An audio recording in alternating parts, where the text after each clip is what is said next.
ഒരാൾ പരാതി കൊടുക്കുന്നു, ചുമ്മാ പരാതിയുടെ അടിസ്ഥാനത്ത് വകുപ്പെടുന്നു, FIR എടുക്കുന്നു, പിന്നെ വേണമെങ്കിൽ അറസ്റ്റ് ചെയ്യാം, ജയിലിൽ അടയ്ക്കാം. ഈ സിസ്റ്റം മാറാൻ കോടതിക്കൊന്നും ചെയ്യാൻ പറ്റത്തില്ല. നിങ്ങളൊരു മാധ്യമ പ്രവർത്തനമാണ്. നിങ്ങളുടെ ശത്രു കഴിഞ്ഞാൽ നിങ്ങളുടെ സൈലൻസ് ചെയ്യാനായിട്ടുള്ള ഏറ്റവും നല്ല മാർഗ്ഗം ഒന്ന് നിങ്ങളൊരു പെണ്ണുപിടിയനാണെന്ന് പറയുന്നത്. RSSന്റെ അജണ്ട അങ്ങ് എന്നാണ് കരുതുന്നത്? ഇന്ത്യയുടെ ഭരണഘടന ഒരു മാറ്റുമോ? ഞാൻ മരിക്കുന്നതിന് മുമ്പ് that will happen. I am personally of the view that the constitution should be changed and we must go for a presidential system of government. എൻ്റെ രാജ്യം അങ്ങനെ ആവണം.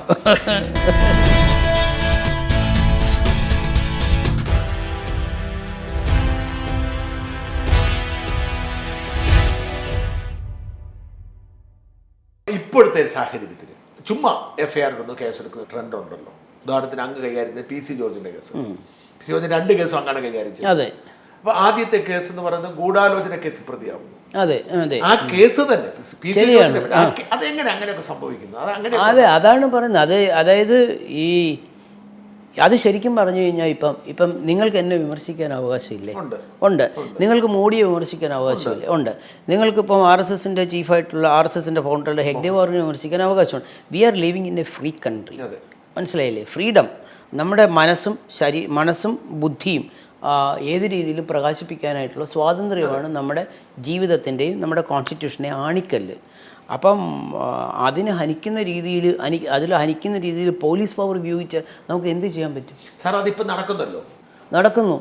അതാണ് അതിനകത്ത് സംഭവിച്ചത്. PC ജോർജിന് ഓക്കെ അങ്ങ് ഇടപെട്ട് ജാമ്യം കിട്ടി. പക്ഷെ സ്വപ്നയുടെ കേസ് ഇതുവരെ ഒന്നും ആയിട്ടില്ല. അല്ലാതെ അതിനകത്ത് ഒരു ലോജിക്ക് ഇല്ലാത്ത കേസ് പോലും എന്തുകൊണ്ടാണ്? അതാണ് ഞാൻ പറഞ്ഞ ഇതാണ് അതിൻ്റെ ഇത് ശരിക്കും പറയുന്നത്. നമ്മുടെ നാട്ടിൽ എത്രയോ തെളിയിക്കപ്പെടാത്തുള്ള എത്രയോ കേസുകളുണ്ട്. എത്രയോ ദിവസങ്ങളായിട്ട് മണിക്കൂറുകളായിട്ട് ബീഡിയും വലിച്ച് കട്ടൻ കാപ്പിയും കുടിച്ച് ഇരുന്ന് ഈ കേസിൻ്റെ നാലാ തലങ്ങളും അന്വേഷിച്ച് ഇതിനെന്ത് ആംഗിൾ, ആരാണ് ഇതിനകത്ത് പ്രതി എന്ന് തെളിയിക്കപ്പെടാത്ത കേസുകൾ ക്രൈംബ്രാഞ്ച് ഓഫീസുകളിൽ പൊടി പിടിച്ചെടുക്കുന്ന ഫയൽ നോക്കിയിരിക്കുന്ന DYSPമാർ എത്രയോ പേരുണ്ട്. അവരാരെങ്കിലും നമുക്ക് അറിയാമോ? എനിക്കവരെ അറിയാം, ഒരുപാട് പേര് എനിക്കറിയാം. അവരാരെങ്കിലും അറിയാമോ? ഇന്ന് നമുക്ക് ഇത്തരത്തിലുള്ള കേസുകളെ പറ്റിയല്ലേ നമ്മൾ സംസാരിക്കുന്നത്. ഈ കേസുകൾ ഒരുപക്ഷെ ഞാൻ പറയട്ടെ, ഈ കേസുകൾ ബലൂൺ പോലത്തെ കേസുകളാണ്. ഈ കേസുകൾ ഇന്ന് നമ്മൾ സംസാരിക്കുന്നു, ഒരു 2 വർഷം കഴിഞ്ഞ് ഈ കേസിനെ പറ്റി നമ്മൾ സംസാരിക്കില്ല. അതിനെന്തെങ്കിലും ലൈഫുണ്ടോ? സമൂഹത്തിൽ എന്തെങ്കിലും ഒരു റിപ്പിൾസ് ഉണ്ടാക്കാൻ പറ്റിയ കേസാണോ? സാറേ, എൻ്റെ ചോദ്യം, ഇത് നമ്മുടെ നിയമവ്യവസ്ഥയ്ക്കും പോലീസിനും ഒക്കെ വേസ്റ്റ് ഓഫ് ടൈമാണ്. പിന്നെ ജുഡീഷ്യറിക്കും വേസ്റ്റ് ഓഫ് ടൈമാണ്. ഈ കേസ് കേൾക്കാൻ വേണ്ടി കേസുകളെ പ്രോത്സാഹിപ്പിക്കുന്നു. അല്ല, ഈ ഒരു കേസുമായിട്ട് ഒരാൾ വന്നാൽ കേൾക്കാതിരിക്കാൻ പറ്റുമോ? ഒരു സീനിയർ ആയിട്ടുള്ള ഒരു അഭിഭാഷകൻ വരുന്നു, അദ്ദേഹം അതിനകത്ത് പോയിന്റ് ഓഫ് ലോ റേസ് ചെയ്യുന്നു. ആ പോയിന്റ് ഓഫ് ലോ ആൻസർ ചെയ്യാനായിട്ട് ആ ജഡ്ജി ബൗണ്ടല്ലേ? തീർച്ചയായിട്ടും അദ്ദേഹം കേട്ടല്ലേ പറ്റുള്ളൂ. അതേസമയം ജയിലിൽ കിടക്കുന്ന എത്രയോ പേര്, ഡെത്ത് സെൻറ്റൻസ് ആയിട്ട് കിടക്കുന്ന ആൾക്കാരുണ്ട്. എത്രയോ പേര് അപ്പീൽ നമ്മുടെ ബംഗാളികൾ എത്രയോ പേര് കേസ് കിടക്കുന്നു. ഇതിനൊക്കെ ആരുണ്ട് അവർക്ക് വേണ്ടി? ഇങ്ങനെയുള്ള പ്രശ്നമുണ്ടോ? ഉണ്ട്. ഇങ്ങനെ നിശബ്ദരായ ശബ്ദങ്ങളുമായി കിടക്കുന്ന എത്രയോ പേരുണ്ട്. അവരെ ആരും അറിയാതെ പോകുന്നില്ലേ? അവരൊക്കെ നമ്മുടെ ആ കാർപ്പറ്റിൻ്റെ അടിയിൽ കിടക്കുന്നില്ലേ? നമ്മളതിൻ്റെയൊക്കെ മുകളിൽ കൂടെ ചവിട്ടിയല്ലേ നടക്കുന്നത്?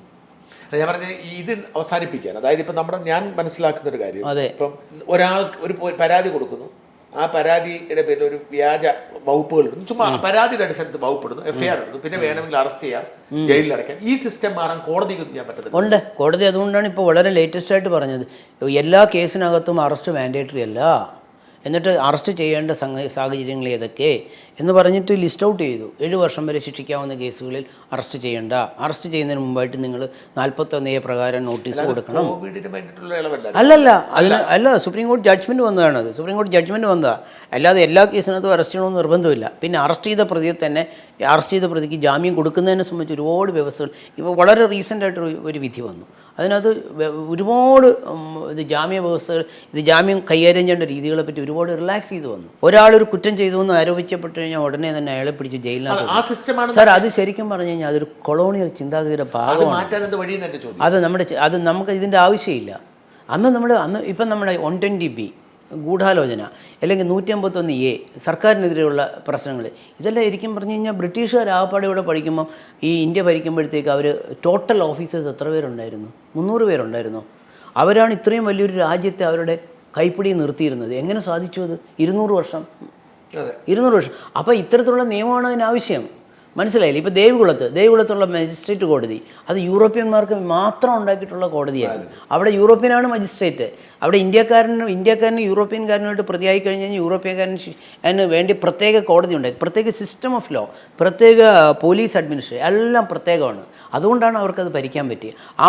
അപ്പോൾ ആ ഒരു കൊളോണിയൽ മെൻറ്റാലിറ്റിയുടെ ഭാഗമായിട്ടാണ് ഒരു കേസിനായിട്ട് വന്നത്. ഇതായിരിക്കണം പോലീസ്. പോലീസെന്ന് പറഞ്ഞാൽ നിങ്ങൾ അടിക്കും, പോലീസെന്ന് പറഞ്ഞു കഴിഞ്ഞാൽ നിങ്ങൾക്ക് ഭയമുണ്ടാക്കും, പോലീസെന്ന് പറഞ്ഞു കഴിഞ്ഞാൽ നിങ്ങൾ അറസ്റ്റ് ചെയ്യും. നിങ്ങൾ അറസ്റ്റ് ചെയ്ത് കോടതി കൊണ്ടുപോയി കഴിഞ്ഞാൽ നിങ്ങൾക്ക് ജാമ്യം തരില്ല, നിങ്ങളുടെ ജയിലിലിടും നിങ്ങളെ. ഇതൊക്കെയാണ് നമ്മുടെ അടിസ്ഥാന തത്വങ്ങൾ. ഇത് ആക്ച്വലി ഇതെല്ലാം ഒരു കൊളോണിയൽ വ്യവസ്ഥയുടെ, ഇമ്പീരിയൽ വ്യവസ്ഥയുടെ ബാക്കി പത്രങ്ങളാണ്. എന്താണ് ഇപ്പോഴും നമ്മുടെ കോടതി സംവിധാനം തുടരുന്നത്? എത്രയോ ആളുകളെ ഒരു 3 വർഷമോ അല്ലെങ്കിൽ 4 കൊല്ലമോ തടവ് കിട്ടുന്ന നോൺ ബെയിലുള്ള ഒഫൻസ് എന്തിനാണ്? വളരെ ശരിയാണ് ചോദിച്ചത്. എന്തിനാണ് ഇവരെ പിടിച്ചിങ്ങനെ ജയിലിനകത്ത് ഇടുന്നത്? അതിന് പരിഹാരം ഉണ്ടോ എന്നല്ലേ ചോദിക്കും. ഉണ്ട്. ഇപ്പോൾ മാലിന്യത്തിൻ്റെ criminal law administration, criminal law അമെൻമെൻറ്റിനെ പറ്റി ഇപ്പോൾ ഒരു പേപ്പർ വന്നിട്ടുണ്ട്. അത് മോദി ഗവൺമെൻറ് അക്സെപ്റ്റ് ചെയ്തിട്ടുണ്ട്. അങ്ങനെ വന്നു കഴിഞ്ഞാൽ നമ്മുടെ ക്രിമിനൽ ജസ്റ്റിസ് സിസ്റ്റത്തിന് ഫാർ റീച്ചിങ് ആയിട്ടുള്ള മാറ്റങ്ങൾ വരും. ഏതായിരിക്കും ബേസിക്കലി? അല്ല, അങ്ങനെ വന്നു കഴിയുമ്പോഴത്തേക്ക് ഈ അനാവശ്യമായ അറസ്റ്റില്ല, പോലീസ് ഇൻവെസ്റ്റിഗേഷൻ മുഴുക്കെ ഒരു മജിസ്ട്രേറ്റിൻ്റെ സൂപ്പർവിഷനിൽ വരും. അതാണ് അതിനകത്ത് വന്നൊരു റെക്കമെൻഡേഷൻ. അപ്പം പോലീസ് ഒരു അറസ്റ്റ് ചെയ്ത് കഴിഞ്ഞാൽ ഉടൻ തന്നെ അത് മജിസ്ട്രേറ്റിന് അറിയാം. മജിസ്ട്രേറ്റ് ഇൻവെസ്റ്റിഗേഷൻ ഏത് രീതിയിൽ പോകുന്നു എന്നുള്ളതിനെ പറ്റി മജിസ്ട്രേറ്റിന് അറിയാൻ പറ്റും. ഇപ്പം ഞാനൊരു കേസിനകത്ത്, ഒരു കൊലക്കേസിനകത്ത് പ്രതിയായി കഴിഞ്ഞ് കഴിഞ്ഞാൽ ഇത് എന്നെ കുത്തിയപ്പോഴത്തേക്ക് നിവൃത്തിയില്ലാതെ ഞാൻ അതിൻ്റെ നിന്ന് കത്തി പിടിച്ച് തിരിച്ചു മേടിച്ച് കുത്തിയതാണ്, ഇതാണ് ഇത് കണ്ട ആൾ 2-3 പേരുണ്ട്. ഇവരുടെ സ്റ്റേറ്റ്മെൻ്റ് ഒന്നും പോലീസുകാരനെ എഴുതുന്നില്ല. എനിക്ക് മജിസ്ട്രേറ്റിനോട് പോയി പറയാം. അപ്പോൾ മജിസ്ട്രേറ്റ് ഡയറക്റ്റ് ചെയ്യും, അയാളുടെ സ്റ്റേറ്റ്മെൻറ്റ് റെക്കോർഡ് ചെയ്യാൻ പറയും.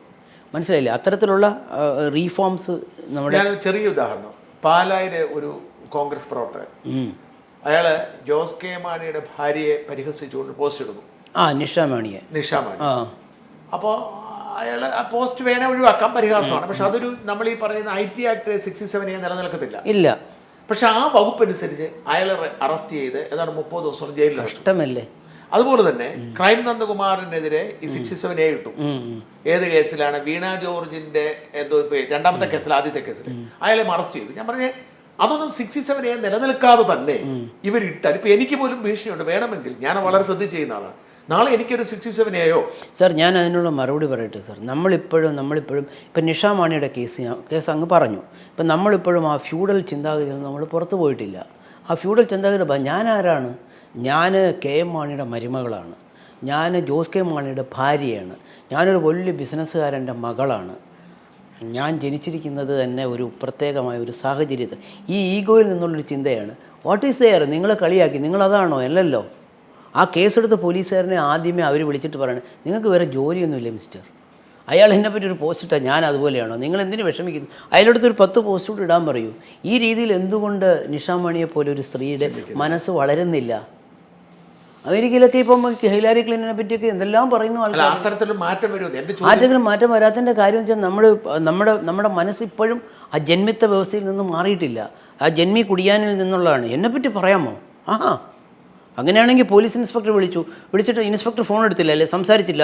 വിളിക്കൂ മാർക്സിസ്റ്റ് പാർട്ടിയുടെ DCSനെ വിളിക്കൂ, മാർക്സിസ്റ്റ് പാർട്ടി DCSനെ വിളിച്ചിട്ട് പറഞ്ഞില്ല. ശരി, ശശി വിളിക്കൂ, chief minister private political secretary വിളിച്ചിട്ട് പൊളിറ്റിക്കൽ സെക്രട്ടറിയോട് കാര്യം പറയും. പൊളിറ്റിക്കൽ സെക്രട്ടറി നമ്മൾ ഈ രീതിയിലല്ലേ നമ്മുടെ നാട്ടിലെ കാര്യങ്ങൾ പോകുന്നത്? എന്തിനാണ് നമുക്ക് ഇത്തരത്തിലുള്ള എക്സ്ട്രാ കോൺസ്റ്റിറ്റ്യൂഷണൽ പവേഴ്സ്? ഇന്ത സംഗതി എന്നെപ്പറ്റി ഒരു പോസ്റ്റ് ഇട്ടു, അതുകൊണ്ട് എന്ത് സംഭവിക്കാനാ? Nothing is going to work out. ഇപ്പം ഞാൻ ഉദാഹരണത്തിന് ഞാനൊരു കാര്യം പറയാം, അങ്ങേക്ക് അറിയാവുന്ന കാര്യമാണ്. ഞാൻ CBIയുടെ സ്റ്റാൻഡിംഗ് കൗൺസിലായപ്പോഴത്തേക്ക് ഞാനും നമ്മുടെ ജോമൻ പുത്തമ്പരിക്കലും തമ്മിൽ ഒരു പ്രശ്നമുണ്ടായി, സ്വരച്ചേർച്ചയില്ലായ്മ ഉണ്ടായി. അതെന്ത് കാരണത്തിലാണ് ഉണ്ടാവട്ടെ. അയാൾ ആത്മകഥയിൽ എന്നെ പറ്റി വളരെ മോശമായിട്ട് എഴുതി. ഒരു ക്രിമിനൽ എന്നെ വിളിച്ചു. അയാൾ എങ്ങനെ വിളിച്ചാൽ ഞാൻ ക്രിമിനൽ ആവുമോ? ഒരിക്കലും ആവില്ല. ഞാൻ ഒരു ക്രിമിനൽ ആവില്ല. ഞാൻ എന്താണെന്ന് എനിക്ക് എന്നിട്ട് അയാൾ 10,000 പ്രാവശ്യം എന്നെ വിളിച്ച ഞാൻ അയാൾക്കെതിരെ ഒരു വക്കീൽ നോട്ടീസ് അയച്ചോ? ഇല്ല. ഞാൻ അയാൾക്കെതിരെ ഒന്നും അയച്ചില്ല. എനിക്കതിനകത്ത് ഒരു പ്രശ്നവുമില്ല. അയാളെങ്ങനെ അയച്ചാൽ ഞാൻ എന്താണെന്ന് എനിക്കറിയാം, എന്നെ അറിയാവുന്നവർക്കറിയാം, എൻ്റെ കക്ഷികൾക്ക് എന്നെ അറിയാം. Why should I bother about it? ഞാൻ എന്തിനാ അയാളെ പ്രശസ്തനാക്കണം? ഞാൻ എന്തിനാ ദൈവമേ, ഞാനെന്ന് പറഞ്ഞു കഴിഞ്ഞാൽ ഇത് ലോകം അറിയപ്പെടുന്ന ഒരു അഭിഭാഷക സിംഹമാണ്, എന്നെപ്പറ്റിയൊക്കെ ഇങ്ങനെയൊക്കെ എഴുതുമോ? യവനെ ഇപ്പം തന്നെ ഞാൻ അകത്താകും. Bloody nonsense. നമ്മുടെ മനസ്സിനകത്ത് അല്പത്വമാണ് അത് പറയുന്നത്. ഞാൻ ജസ്റ്റ് ഇഗ്നോർ ഇറ്റ്. അല്പന്മാരാണ് നമ്മുടെ നാട്ടിൽ കൂടുതലും. 100%. നമ്മളൊരു ചെറിയൊരു വിമർശനം പോലും സ്വീകരിക്കാൻ തയ്യാറല്ലാത്ത മനസ്സുള്ള ആൾക്കാരാണ് നമ്മുടെ നാട്ടിലുള്ളത്. നമ്മളൊരു പൊസിഷനുള്ള ആൾക്കാർ. കേരളത്തിലെ ഏറ്റവും പ്രശസ്തനായ വ്യക്തിയാണ് യൂസഫ് അലി. അദ്ദേഹത്തിനെ കുറിച്ച് ഞങ്ങൾ അതെ എനിക്ക് ഭയങ്കര റെസ്പെക്ട് ഉള്ള ഒരാളാണ്. ഞങ്ങൾ അദ്ദേഹത്തെ കുറിച്ച് നിരവധി നല്ല വാർത്തകൾ കൊടുത്തിട്ടുണ്ട്.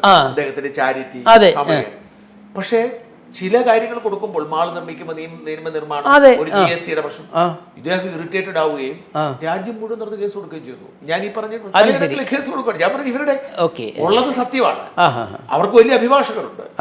ഞാൻ പറഞ്ഞു ഈ ഒരു ഈഗോയാണ്. ഈ ഒരു കാര്യവുമില്ല. ഇതൊരു വെറും ഒരു ഇന്ന് മരിച്ചുപോയ ഇതെല്ലാം ഒരു തരം മായയാണ്. ഇന്നത്തെ സിറ്റുവേഷൻ നാളെ ഉണ്ടോ? ഇപ്പം നമ്മൾ തമ്മിൽ സംസാരിക്കുന്ന ഒരു സിറ്റുവേഷൻ ഇതൊരു പോയിന്റ് ഓഫ് ടൈമാണ്, വളരെ റിലേറ്റീവാണ്. ആൽബർട്ട് ഐൻസ്റ്റീൻ പറഞ്ഞ പോലെ ഈ റിലേറ്റീവായിട്ടുള്ള ഈ ടൈം അടുത്ത സെക്കൻഡിൽ ഇല്ല. It is never going to come back. അതാണ് മായ എന്ന് പറയുന്നത്. ദാറ്റ്സ് വൈ ശ്രീശങ്കരൻ പറഞ്ഞത് ഒരു വെറും മായയാണ്. Whatever you are. PC ജോർജിന്റെ കേസിൽ സാറിന്റെ അടുത്ത് എങ്ങനെ നേരത്തെ വരെ പരിചയമാണ് ജോർജ്? ഇല്ല, എനിക്ക് അദ്ദേഹത്തെ അറിയാം. ഞാൻ TV ഡിബേറ്റ്സിൽ അദ്ദേഹം ഞാൻ ഒരു പ്രാവശ്യം ഇങ്ങനെ ഏറ്റുമുട്ടിയായിരുന്നു. ഏറ്റുമുട്ടിയെന്ന് പറഞ്ഞാൽ ഞാൻ പറഞ്ഞ ഉപ്പിൻ്റെ അദ്ദേഹത്തിനെ ഒരുപാട് ചൊടിപ്പിച്ചു. അപ്പോൾ അദ്ദേഹം പറഞ്ഞു അതെന്തും പറയാം. അപ്പോൾ അദ്ദേഹം പറഞ്ഞു എനിക്ക് നാളെ ഒരു കേസ് ഉണ്ടായി കഴിഞ്ഞാൽ ഇയാളെ ഞാൻ വക്കീലാക്കുമെന്ന് പറഞ്ഞു. പക്ഷേ അതെനിക്ക് സംശയമുണ്ട് അദ്ദേഹത്തിനെ കരുതാൻ കാണുമെന്ന്. വാക്കുകൊണ്ട് അദ്ദേഹം പറഞ്ഞു, ഓപ്പണായിട്ട് പറഞ്ഞു, ഇയാൾ കൊള്ളാം, എനിക്കൊരു കേസ് ഉണ്ടാവട്ടെ, ഇയാളെ ഞാൻ വക്കീലാക്കുമെന്ന് അദ്ദേഹം പറഞ്ഞു. അപ്പം അത് കഴിഞ്ഞിട്ട് എത്രയോ വർഷങ്ങളായത്. അത് കഴിഞ്ഞിട്ട് ഞാനിപ്പോൾ അങ്ങനെ TV ഇൻ്റർവ്യൂസ് ഈ ചർച്ചകൾ അങ്ങനെ ഞാൻ പോകാറില്ല. അപ്പം അതുകൊട്ടെ അത് കഴിഞ്ഞതിന് ശേഷം ഇദ്ദേഹത്തിന് കേസുണ്ടായ സമയത്ത് എനിക്ക് തോന്നുന്നത് നമ്മുടെ മുരളിച്ചേട്ടനുണ്ടല്ലോ, അദ്ദേഹം നമ്മുടെ മുരളിച്ചേട്ടനാണ് പറഞ്ഞത് അജിത്തിനെ വിളിക്കുമെന്ന് പറഞ്ഞു. അജിത്തിനെ വിളിച്ച് അങ്ങനെയാണ് എൻ്റെ അടുത്ത് അങ്ങനെ വന്നതനുസരിച്ചാണ് ഞാൻ അതിനകത്ത് പോയി ഹാജരായി ദൈവാധീനം കൊണ്ട് ബെയിൽ കിട്ടി. ആ കേസ് എടുത്തപ്പോൾ സാറിന് എന്താ തോന്നി? ആ കേസ് എന്തോ ഇറ്റ്സ് വെരി സിമ്പിൾ. എന്ത് കേസാണ് അത്? ഞാൻ ആ പ്രസംഗം കേട്ടു. എന്ത് കേസാണ്? ഇപ്പം നമ്മുടെ ശ്രീശങ്കരാചാര്യരുടെ ഒരു അദ്വൈത ഫിലോസഫി നിങ്ങൾക്ക് വിമർശിച്ചൂടെ? നിങ്ങൾക്ക് പറഞ്ഞൂടെ അദ്ദേഹം ദ്വൈതം അദ്ദേഹം അദ്വൈതം എന്ന് പറഞ്ഞു? ശരിയല്ല, അദ്വൈതമാണ് ശരി എന്ന് നിങ്ങൾക്ക് പറഞ്ഞൂടെ? എനിക്ക് പറഞ്ഞൂടെ? അദ്ദേഹത്തിൻ്റെ അമ്മയെ അദ്ദേഹം 16 വെട്ടിമുറിച്ചിട്ടാണ് അദ്ദേഹം സംസ്കാരം നടത്തിയത്. നമ്പൂതിരിമാരും ബ്രാഹ്മണം അന്ന് നമ്പൂതിരി ഇല്ലല്ലോ, ബ്രാഹ്മണന്മാരൊന്നും അതിന് തയ്യാറായില്ല. അപ്പം നിങ്ങൾക്കത് പറഞ്ഞൂടെ? ഒരു ബ്രാഹ്മണനെ അത് ചെയ്തത് തെറ്റല്ലേ? പിന്നെ അതുപോലെ അദ്ദേഹത്തെ പറ്റി ഒരു സ്റ്റോറിയുണ്ട്. വഴി കൂടെ നടന്നു പോയപ്പോഴത്തേക്ക് ഒരുത്തൻ ചാരായം വാറ്റിക്കൊണ്ടിരിക്കുന്നു. അദ്ദേഹം ഉടനെ ചാരായത്തിൻ്റെ രുചി അറിയിട്ടെന്ന് ചാരായം എടുത്ത് കുടിച്ചു. ഉടനെ കുറച്ച് കഴിഞ്ഞപ്പോഴത്തേക്ക് ഗുരു ചോദിച്ചു, ശിഷ്യൻ ചോദിച്ചു, ഇത് ചെയ്തത് ശരിയാണോ? ഇത് അങ്ങ് വലിയ സ്വാത്വികനും വലിയ ജ്ഞാനിയുമല്ലേ, ഇപ്പം കുടിച്ചത് ചാരായമല്ലേ എന്ന് പറയും. ഓഹോ, അപ്പം ഞാൻ ചെയ്യുന്നതൊക്കെ നിനക്ക് ചെയ്യാമല്ലോ എന്ന് തൊട്ടടുത്ത് പോയപ്പോൾ ഒരു കൊല്ലൻ്റെ ആല കണ്ടു. കൊല്ലൻ്റെ ആല കണ്ടപ്പോൾ അവിടെ ഇങ്ങനെ ഇരുമ്പുരുകി വരുന്നു. ആ ഇരുമ്പുരുകി എടുത്ത് അദ്ദേഹം കുടിച്ചു അദ്ദേഹം നീയും കുടിച്ചോളാൻ പറഞ്ഞു എന്ന് പറഞ്ഞതുപോലെ പീപ്പിൾ ഡിഫർ. മാറ്റങ്ങൾ മനുഷ്യർ തമ്മിൽ ഒരുപാട് മാറ്റങ്ങളുണ്ട്. അത് ഒരുപക്ഷെ ഈ ഒരു സിറ്റുവേഷൻ വരുമ്പോഴേ നമുക്ക് അറിയത്തുള്ളൂ. ഒരു സിറ്റുവേഷൻ വരുമ്പോൾ മാത്രമേ ഇപ്പോൾ അങ്ങയുടെ മുറിക്കകത്ത് ശ്രീനാരായണ ഗുരുവിൻ്റെ ചെറുപ്പത്തിലുള്ള ഒരു ഫോട്ടോയുണ്ട്. ഞാനത് ശ്രദ്ധിച്ചു. ഞാൻ ഏറ്റവും കൂടുതൽ ആഗ്രഹിക്കുന്ന ഒരു അതായത് ഞാൻ ട്രെയിനിൽ യാത്ര ചെയ്യുമ്പോൾ ഒരുത്തും ചോദിച്ചു എന്താ ജാതിയെന്ന് ചോദിച്ചു. അപ്പോൾ അദ്ദേഹം എന്താ പറഞ്ഞേ? കണ്ടാൽ അറിയില്ലെങ്കിൽ പറഞ്ഞാൽ എങ്ങനെ അറിയാം? എന്തൊരു മീനിങ് ഫുൾ ആയിട്ടുള്ള സ്റ്റേറ്റ്, എന്തൊരു ഫിലോസഫി അത്! എന്തൊരു ഫിലോസഫിയാണ് പറയണേ. സംഗതി വളരെ സിമ്പിളാണ് അദ്ദേഹം പറയുന്നത്. പക്ഷെ ആ വാക്കിൽ കൂടെ വന്നത് ഞാൻ ആലോചിക്കാറുണ്ട്, ഈ ഈഴവ സമുദായത്തിൽ വന്ന ഒരാൾ ഇങ്ങനെ സംസാരിക്കണമെന്ന്. How from where did you get this philosophy? അദ്ദേഹം മലയാളി ആയതുകൊണ്ടും ഈഴവനായതുകൊണ്ടുമാണ് ഈ കേരളത്തിൽ ഒതുങ്ങിയത്. എന്തൊരു ഭയങ്കര ഫിലോസഫിയാണ് ചോദിച്ച ചോദ്യം. കണ്ടാൽ അറിഞ്ഞുടങ്ങി പിന്നെ പറഞ്ഞാൽ എങ്ങനെയാണ് അറിയാമെന്ന്. എന്തൊരു ഡയലോഗ് അത് ജോർജിന്റെ കേസിൽ. പിന്നെ വീണ്ടും രണ്ടാമതൊരു കേസ് വരുന്നത് ഗൂഢാലോചന കേസ്, മൂന്നാമത് പീഡന കേസ്. ഈ കേസൊക്കെ കാണുമ്പോഴേ ഞാൻ ഇതൊക്കെ ഇത്തരം നിലനിൽക്കത്തില്ലാത്ത കേസ് എടുക്കുന്ന പോലീസിനെ അങ്ങനെ ഇതിനൊക്കെ സമീപിക്കുന്നത്. അത് ജോർജിനെ സംബന്ധിച്ചിടത്തോളം PC ജോർജ് ഒരു ശല്യക്കാരനാണ്, ഒരു സംശയമില്ല. He has to be silenced. അദ്ദേഹത്തെ സൈലൻസ് ചെയ്യാനായിട്ടുള്ള ഏറ്റവും നല്ല മാർഗ്ഗം എന്താ? ഇപ്പം നിങ്ങളൊരു മാധ്യമ പ്രവർത്തകനാണ്. നിങ്ങൾ ഒരുപാട് നിങ്ങൾക്ക് ശത്രുക്കളും സുഹൃത്തുക്കളും ഉണ്ടല്ലോ. അപ്പം നിങ്ങളുടെ ശത്രുവായി ഞാൻ നിങ്ങളുടെ സൈലൻസ് ചെയ്യാനായിട്ടുള്ള ഏറ്റവും നല്ല മാർഗ്ഗം ഒന്ന്, നിങ്ങളൊരു പെണ്ണുപിടിയനാണെന്ന് പറയുക, അല്ലെങ്കിൽ നിങ്ങളൊരു മദ്യപാനിയാണെന്ന് പറയുക, അല്ലെങ്കിൽ നിങ്ങൾ ഈ പണം വാങ്ങിച്ച് കൈക്കൂലി മേടിച്ചിട്ടാണ് ഈ വാർത്തകൾ മെനയുന്നതെന്ന് പറയുക. ഈ 3 കാര്യങ്ങൾ പറഞ്ഞെങ്കിൽ മാത്രമേ ഒരു സുഖമുള്ളൂ, എങ്കിൽ മാത്രമേ നിങ്ങളെ നശിപ്പിക്കാൻ പറ്റുള്ളൂ. അത് തന്നെയല്ലേ PC ജോർജിന് സംഭവിച്ചത്. That's what I feel. അയാളുടെ പേര് മോശമാക്കാൻ വേണ്ടിയിട്ടില്ല. അയാളെ ഈ 73 വയസ്സായില്ലേ, 73 വയസ്സായ അയാളെ പിടിച്ചിട്ട് എടുത്ത് ഈ ഒരു പണിക്ക് വേണ്ടി അയാൾ പോയി. കഷ്ടമല്ലേ അത്. അയാളുടെ ഭാര്യ പറഞ്ഞാൽ ഇത്തിരി കൂടിപ്പോയി, അത് വേറൊരു കാര്യം. അതിപ്പോൾ എൻ്റെ ഭാര്യയാണെങ്കിലും അങ്ങയുടെ ഭാര്യയാണെങ്കിലും പറയും, കാരണം അവരുടെ ഭർത്താവിനെ പറ്റി പറയും. പക്ഷേ എന്നാലും അവർ പറഞ്ഞതിനകത്ത് കുറച്ച് വേറെ എന്ത് ഒരു കൊലക്കേസിൽ അയാൾ പ്രതിയാക്കട്ടെ, ഒരു രസമുണ്ട്. അയാൾ 10-73 വയസ്സായില്ല, അയാൾക്ക് അങ്ങനെ ഒരു ഹിസ്റ്ററി ഉള്ള ആളല്ലല്ലോ. It's bad. അല്ല, ഞാൻ ചോദിച്ചു, ഇങ്ങനെ പോലീസ് ദുരുപയോഗിക്കുന്ന സാഹചര്യം നമ്മുടെ നാടിനെ വല്ലാത്തൊരു ദുരന്തം. ഞാൻ നേരത്തെ പറഞ്ഞാണ് ഇത് റോട്ട് വീലറിൻ്റെ കുഴപ്പം. അത് റോട്ട് വീലറിനെ നമ്മൾ കറക്റ്റ് കൺട്രോൾ ചെയ്തില്ലെങ്കിൽ വലിയ അപകടം പറ്റും. അമേരിക്കയിൽ റോട്ട് വീലർ ബാൻ ചെയ്തു. അതാണ് ഇന്ന് പറഞ്ഞതുപോലെ ഈ റോട്ട് വീലർ പട്ടിയാണ് പോലീസ്. പോലീസിനെ ശരിയായ രീതിയിൽ നിലയ്ക്ക് നിർത്തിയില്ല എന്നുണ്ടെങ്കിൽ പറ്റുന്ന അപകടങ്ങളാണ് ഇതൊക്കെ. പിണറായി വിജയൻ്റെ പോലീസ് ഭരണം പരാജയമാണെന്ന് എനിക്ക് തോന്നുന്നുണ്ടോ? ഞാൻ പൊളിറ്റീഷ്യനല്ല, അപ്പോൾ ഞാൻ അത് പറയത്തില്ല, രാഷ്ട്രീയം പറയത്തില്ല. ഇല്ല, അവനോടെ പൊളിറ്റീഷ്യൻ അല്ല. എന്നാലും പോലീസ് എങ്ങനെയാകുന്നത്? എങ്ങനെയാണ് പോലീസ് ഇത് ഈ ആ ഒരു സ്വഭാവത്തിലേക്ക് അവർ പോകുന്നതാണ്. ഇല്ലാത്ത അധികാരം സുരക്ഷിതത്വമുണ്ടോ? പാലക്കാട് ഒരു HRDSന്റെ അജി, അതെ, കറക്റ്റാണത്. അയാൾ പരാതി കൊടുക്കാൻ പോയപ്പോ ഒന്നാമത്തെ കാര്യം എന്താണ്, അയാളൊരു ട്രസ്പാസാണ്, അയാൾ ആ സ്ഥലത്തേ ഇല്ല. ഇങ്ങനെയൊക്കെ ആകുമ്പോൾ എൻ്റെ ചോദ്യം, ഇത് വല്ലാതെ ഭയപ്പെടേണ്ടെന്ന് എൻ്റെ ചോദ്യം. അതാണ് ഭയപ്പെടണം. എനി ടൈം നമുക്ക് ഉപദ്രവം ഉണ്ടാകാം. പരിഹാരം എന്താ സാർ? അതിന് പരിഹാരം എന്ന് പറയുന്നത് നമുക്ക് പോലീസ് സിസ്റ്റത്തിനകത്ത് വരേണ്ട മാറ്റമാണ്.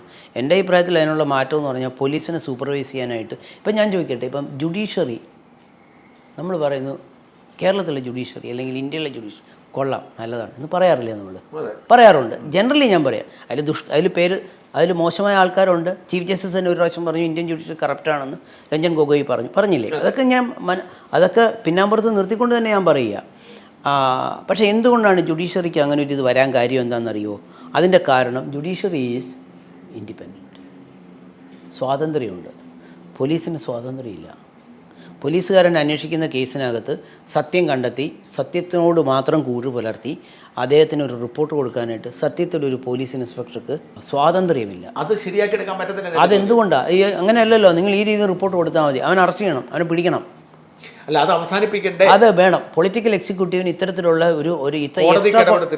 കോടതി, അതായത് എക്സ്ട്രാ കോൺസ്റ്റിറ്റ്യൂഷണലായിട്ടുള്ള ഒരുപാട് അധികാരങ്ങളുള്ള ഒരുപാട് ആൾക്കാർ നമ്മുടെ സമൂഹത്തിലുണ്ട്. നമുക്കറിയില്ല. അവരൊക്കെ ആയിട്ട് നമ്മൾ ഇരിക്കുമ്പോഴാണ് അവരുടെ അധികാരത്തിൻ്റെ തീഷ്ണതയും തീച്ചൂടും നമ്മൾ അറിയുന്നത്. അതുവരെ അവർക്ക് പവേഴ്സുള്ള ഒരാൾക്കാരൊന്നുമില്ല. അവരൊക്കെ ഒരു പാർട്ടി സെക്രട്ടറി ആയിരിക്കും, ഒരു പൊളിറ്റിക്കൽ സെക്രട്ടറി ആയിരിക്കും, ഒരു ഗവൺമെൻറ്റിൻ്റെ ഏതെങ്കിലും ഒരു ഭാഗത്ത് ഒളിച്ചിരിക്കുന്നവരായിരിക്കും. നമുക്ക് അവരാരെന്ന് അറിയത്തില്ല. അവരാരാണെന്ന് അറിയണമെങ്കിൽ അവരുമായിട്ടൊന്ന് മുട്ടി നോക്കണം. അപ്പം നമുക്കറിയാം ഹു ദേ ആർ. 24 മണിക്കൂർ കൊണ്ട് നമ്മൾ എവിടെ ചെന്ന് എത്തിച്ചേരും, ഏതെല്ലാം കേസുകളിൽ നമ്മൾ പ്രതിയാവും, അപ്പോഴും നമ്മൾ മനസ്സിലാവും. എന്ന് പറഞ്ഞാൽ ഇത്തരത്തിലുള്ള കാര്യങ്ങൾ നമ്മുടെ സമൂഹത്തിലുള്ള റിയലായിട്ടുള്ളൊരു കാര്യമാണിത്. ഇത് പക്ഷേ സമൂഹത്തിലൊരു അണ്ടർബെല്ലിയിൽ നടക്കുന്ന കാര്യങ്ങളാണ്. പക്ഷേ സത്യമാണത്. ഈ സത്യം ഉണ്ടാവണമെന്നുണ്ടെങ്കിൽ പൊളിറ്റിക്കൽ എക്സിക്യൂട്ടീവിൽ നിന്നും ജോലി ചെയ്യുന്ന പോലീസുകാരന് സ്വാതന്ത്ര്യം കിട്ടണം. ചുരുക്കം അത്രയാണ്. അതുണ്ടാകണമെങ്കിൽ എന്ത് ചെയ്യണം? അതുണ്ടാകണമെങ്കിൽ ഒരു ഇൻഡിപെൻഡൻറ്റ് ഏജൻസി ആയിരിക്കണം അതിൻ്റെ സൂപ്പർവിഷൻ. ഇപ്പോൾ സുപ്രീം കോടതി പറഞ്ഞു DGP ആയിട്ട് അപ്പോയിൻറ്റ് ചെയ്യുന്നവന് ടീനർ കൊടുക്കണം. ടീനർ പോസ്റ്റ് നല്ല കാര്യം. CBI ഡയറക്ടർ ടീനർ പോസ്റ്റാണ്, ഇത്ര വർഷം ടീനർ കൊടുക്കണം, നല്ല കാര്യം. CBI ഡയറക്ടർ അപ്പോയിൻമെൻറ്റ്, പ്രധാനമന്ത്രി, ഓപ്പോസിഷൻ ലീഡർ, പിന്നെ ആരാ, സ്പീക്കറോ, ഇവർ 3 പേരും ഉൾപ്പെട്ട സമിതിയാണ് തീരുമാനികൾ. ഇത്തരത്തിലുള്ള സിസ്റ്റംസ് വന്നെങ്കിൽ മാത്രമേ നമ്മുടെ എക്സിക്യൂട്ടീവ് സിസ്റ്റം സ്വതന്ത്രമായിട്ട് പ്രവർത്തിക്കാൻ പറ്റുള്ളൂ. സ്വതന്ത്രം നാട്ടുകാരന് നീതി കിട്ടത്തുള്ളൂ, അല്ലെങ്കിൽ നീതി കിട്ടുകയില്ല. അതിന് കോടതിയിൽ ഒരു പൊതു താല്പര്യ ഹർജിയോ മറ്റോ കൊടുത്താലോ? ഇതൊന്നും ഒരു ദിവസം കൊണ്ട് മാറ്റിമറിക്കാവുന്ന സംഗതികളല്ല. ഒരു ദിവസം കൊണ്ട് ഒരാൾക്ക് മാറ്റിമറിക്കാവുന്ന സംഗതികളേ അല്ല ഇതൊന്നും. It will take time. ഇതിങ്ങനെ ഹ്യൂമൻ സിവിലൈസേഷൻ നമ്മുടെ തെറ്റുകുറ്റങ്ങളും നമ്മുടെ വ്രണങ്ങളെല്ലാം പതുക്കെ കരിയുള്ളൂ. It will take time. അങ്ങ് CBIയുടെ ചുമതലയായിരുന്നല്ലോ. ആ കാലത്ത് അങ്ങേക്ക് വല്ല പ്രഷറുകളോ സ്വാധീന ശ്രമങ്ങളൊക്കെ ഉണ്ടായിട്ടുണ്ടോ CBIക്ക് വേണ്ടിയിട്ട്? ഞാൻ CBIയിലെ സ്റ്റാൻഡിംഗ് കൗൺസിലാകുന്നത് തുറന്ന് ഞാൻ പറയാം, കേരളത്തിലെ RSSൻ്റെ താല്പര്യപ്രകാരമാണ് ഞാൻ ആയത്. പക്ഷേ സത്യസന്ധമായിട്ട് ഞാൻ പറയട്ടെ, ഞാൻ 3 വർഷം CBIയുടെ സ്റ്റാൻഡിംഗ് കൗൺസിലായിട്ട് തുറന്നു. ഒരു പ്രാവശ്യം പോലും എൻ്റെ മകൻ സത്യമായിട്ട്, എനിക്കാകെ ഒരു മകനേ ഉള്ളൂ, എൻ്റെ മകൻ സത്യമായിട്ടും ഒരു പ്രാവശ്യം പോലും സംഘത്തിൻ്റെ ഒരു അധികാരിയും ഏതെങ്കിലും ഒരു CBIയുടെ കേസിനകത്ത് ഇന്ന രീതിയിൽ നിങ്ങളോട് നിലപാടെടുക്കുന്നതിനോട് പറഞ്ഞിട്ടില്ല. സത്യമായ കാര്യമാണ്. എനിക്ക് അത്ഭുതം തോന്നുന്നു എന്തുകൊണ്ട് അവരത് പറയാത്തതെന്ന്. എനിക്ക് സംഘത്തിൻ്റെ വളരെ ഉന്നതരായിട്ടുള്ള നേതാക്കന്മാരെ എനിക്കറിയാം. അതിൽ നല്ല സ്വാധീനമുള്ള ആൾക്കാർ എനിക്കറിയാം. അവർ പറഞ്ഞാൽ കേൾക്കാൻ ഞാൻ ബാധ്യസ്ഥനല്ലേ എന്ന് ചോദിച്ചാൽ ഒരു തരത്തിൽ ഞാൻ ബാധ്യസ്ഥനാണ്. അവരാരും എന്നോട് ഇതുവരെ ചോദിച്ചിട്ടില്ല. അവർക്ക് വന്നിട്ടുണ്ടാവാം, തീർച്ചയായിട്ടും വന്നിട്ടുണ്ടാവാം. പക്ഷെ അവരാരും തന്നെ RSSൻ്റെ പ്രാന്തീയ തലത്തിൽ ഉത്തരവാദിത്വമുള്ള ഒരാൾ പോലും എന്നോട് അപ്പോയിൻമെൻ്റ് ആയപ്പോഴത്തേക്ക് എന്നോട് സംഘത്തിൻ്റെ അധികാരിയായിട്ട് പറഞ്ഞു, സംഘത്തിൻ്റെ ആളാണ് നിങ്ങൾ, നല്ലതുപോലെ കൊണ്ടുപോകണം, ദൈവത്തിനാണ് സത്യം, ഇതാണ് പറഞ്ഞത്. ഈ ലൈഫ് മിഷൻ കേസ് CBI അന്വേഷിച്ചു, ഒന്നും ആയില്ലല്ലോ സാറേ? ഞാൻ വന്നപ്പോഴാണ്, ഞാൻ ഇറങ്ങിപ്പോകുന്ന നേരത്താണ് അതിൻ്റെ FIR വരുന്നത്. അല്ല, ഞാൻ അതിൻ്റെ ഒറിജിനൽ FIR കോഷ് ചെയ്യാനായിട്ട് ഹൈക്കോടതിയിൽ പെറ്റീഷൻ വന്നപ്പോഴത്തേക്ക് ഐ വാസ് റിപ്രസെൻറ്റിങ് ദി CBI. അത് കഴിഞ്ഞപ്പോഴത്തേക്ക് എൻ്റെ ടേം തീർന്നല്ലോ. ഈ CBI ഇരിക്കുമ്പോൾ സാർ പ്രധാനപ്പെട്ട ഏത് കേസായിരുന്നു? ഏതെങ്കിലും ഒരുപാട് കേസുണ്ട്. 6592 കേസുകൾ തീർത്തു. 6592 കേസുകൾ. ഏതാ 3 കൊല്ലം കൊണ്ടോ? ഒറ്റ കേസ് അഡ്ജൻ ചെയ്തു. അപ്പോൾ വേറെ ഒന്നും ചെയ്യാൻ സമയം കിട്ടത്തില്ലായിരുന്നു? അല്ല, ഐ വാസ് റെഡി. ഏത് കേസിനും ഞാൻ റെഡിയായിരുന്നു. അല്ല, ഞാൻ അപ്പോൾ ഈ മറ്റ് കേസുകൾ നടത്തുന്നില്ലായിരുന്നു? മറ്റു കേസ് നടത്തുന്നുണ്ടായിരുന്നു. ഏത് കേസും ഞാൻ റെഡിയായിരുന്നു. 24 മണിക്കൂർ ജോലി. 24 മണിക്കൂർ ജോലി. ഞാൻ ഒരു കേസും, അത് ഞാൻ നേരത്തെ പറഞ്ഞ CBIയുടെ കേസുകളെല്ലാം അപ്പീൽ കേസുകളും റിപ്പറ്റീഷൻസും ആണ് വരുന്നത്. ഈ ട്രയൽ കോടതിയിൽ നന്നായിട്ട് ജോലി ചെയ്തിട്ടുള്ള ഒരാൾക്ക് CBIയുടെ അപ്പീൽ കേസുകൾ ചെയ്യാൻ വളരെ എളുപ്പമാണ്. നമുക്കൊരു കേസ് എടുക്കുമ്പോൾ തന്നെ എനിക്കറിയാം ഇതായിരിക്കണം പ്രോസിക്യൂഷൻ കേസ്, ഇതിൻ്റെ കീ വിറ്റ്നസ് ഇന്ന ഭാഗത്ത് ഇന്ന സാക്ഷികളുണ്ടോ, സാക്ഷികൾ ഈ രീതി ക്രോസ് ചെയ്ത് പോയിട്ടുണ്ടോ, 313 സ്റ്റേറ്റ്മെൻറ്റ് എന്താ സ്റ്റേറ്റ്മെൻറ്റ് വന്നിരിക്കുന്നത്, 313 ഇത് പറഞ്ഞിട്ടുണ്ടോ, പ്രതിഭാഗത്ത് നിന്ന് തെളിവ് കൊടുത്ത് പ്രോസിക്യൂഷൻ്റെ ഈ ഭാഗം തെളിവ് നശിപ്പിച്ചിട്ടുണ്ടോ, ഇത് നോക്കിക്കഴിഞ്ഞാൽ ജഡ്ജ്മെൻറ്റിൽ എവിടെയാണ് ഈ പ്രതിയെ ശിക്ഷിക്കാൻ വേണ്ടിയിട്ടുള്ള പോയിന്റ്, എന്ത് പോയിന്റ് പറഞ്ഞു, അതിനെതിരെ വക്കീൽ പറഞ്ഞ പോയിന്റ് എന്താ, അപ്പോൾ ഹൈക്കോടതിയിൽ ഇന്ന പോയിൻ്റാണ് അപ്പീലിന് നമുക്കെതിരെ പറയാൻ വഴിയുള്ളൂ. അപ്പോൾ ആ പോയിന്റ് മാത്രം നമ്മൾ ശ്രദ്ധിച്ചിട്ട് ഒരു 5 മിനിറ്റ് കൊണ്ട് കേസ് പിരുത്തങ്ങിടാം. നമുക്ക് സത്യമായിട്ട് വളരെ എളുപ്പമാണ്, നമുക്ക് ഒരു ബുദ്ധിമുട്ടുള്ളൂ, provided you have experience in the trial court. നല്ലപോലെ കേസ് നടത്തി. ഞാൻ CBIയിൽ വക്കീലായിട്ട് പോകുമ്പോൾ എനിക്ക് ഏതാണ്ട് 10-30 CBI കേസുകൾ എനിക്ക് പ്രതിഭാഗം വക്കാലത്തുണ്ടായിരുന്നു.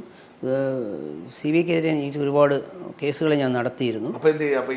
അല്ല, ആ കേസൊന്നും എനിക്ക് അപ്പീർ ചെയ്യാൻ പറ്റത്തില്ലല്ലോ, അപ്പീർ ചെയ്യാൻ പാടില്ല.